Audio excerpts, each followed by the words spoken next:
महू की घटना पर बात करने के लिए शहर काजी हमारे साथ हैं।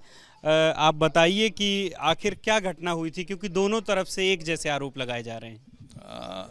यहाँ लोग नमाज पढ़ के निकल रहे थे। उस वक्त जुलूस का शायद आखिरी हिस्सा था। उनमें से किसी ने सुतली बम, मैं बम नहीं बोलूँगा, सुतली बम बोलूँगा, उसमें से किसी ने फेंका। लोग पैनिक की स्थिति में थे। मैं बाहर निकला और मैंने यहाँ किसी को उसने फेंका या उसके किसी साथी ने फेंका, उसको घेर रखा था और लोग उसके साथ थोड़ा सा झूमा झटकी कर रहे थे। पुलिस प्रशासन के 2 नौजवान मौजूद थे। मैंने उस नौजवान को उन 2 नौजवानों के साथ मिलकर उस आदमी को बचाया और घर भेजा।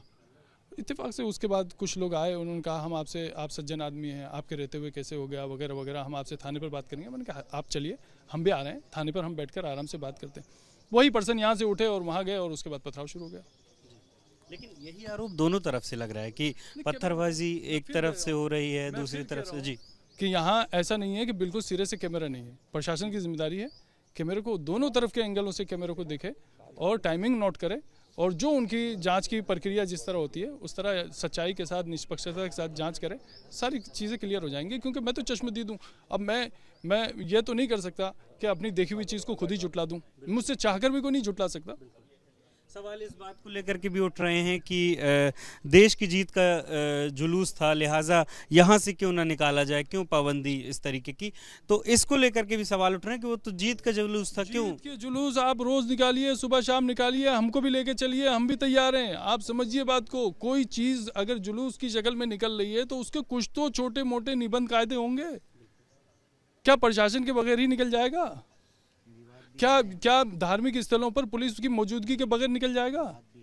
यहाँ एक चूक हो गई ना, वो उस चूक को मैं तवज्जो दिलाना चाहता हूँ कि आगे ऐसा ना हो।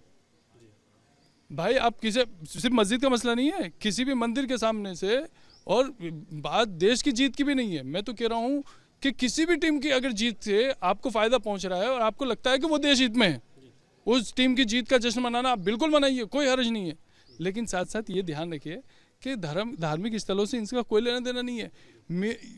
इंडिया की जीत के नाम पर आप मस्जिद से दुश्मनी नहीं निकाल सकते, आप धार्मिक स्थल के साथ बदतमीजियां नहीं कर सकते।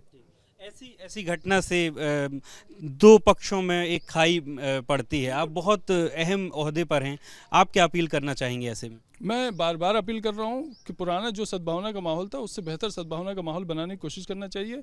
और जो दरार आई है, कड़वाहट आई है, इसको पूर्ण करने में शायद थोड़ा बहुत टाइम लगे।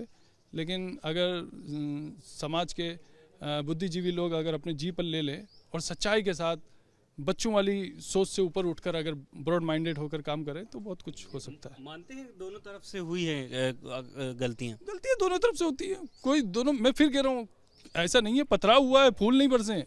और मैं फिर बार बार कह रहा हूँ कि दोनों में से कोई भी दूध का दूल्हा नहीं था। ठीक है, शुरू उधर से हुआ है, मैं बोल रहा हूँ साफ साफ, मेरा ये चैलेंज है कि शुरू उधर से हुआ है, लेकिन जब शुरू हो जाने के बाद तो फिर दोनों तरफ से पथराव ही हुआ है, कोई फूल थोड़ी बरसे। तो शहर काजी साहब का कहना है कि शुरुआत उस तरफ से हुई थी, लेकिन गलती दोनों तरफ से हुई है, पर अब उस गलती को सुधारने का वक्त है और फिर से जो धार्मिक एक तरह से एकता है वो बहाल होनी चाहिए और शांति स्थापित होनी चाहिए।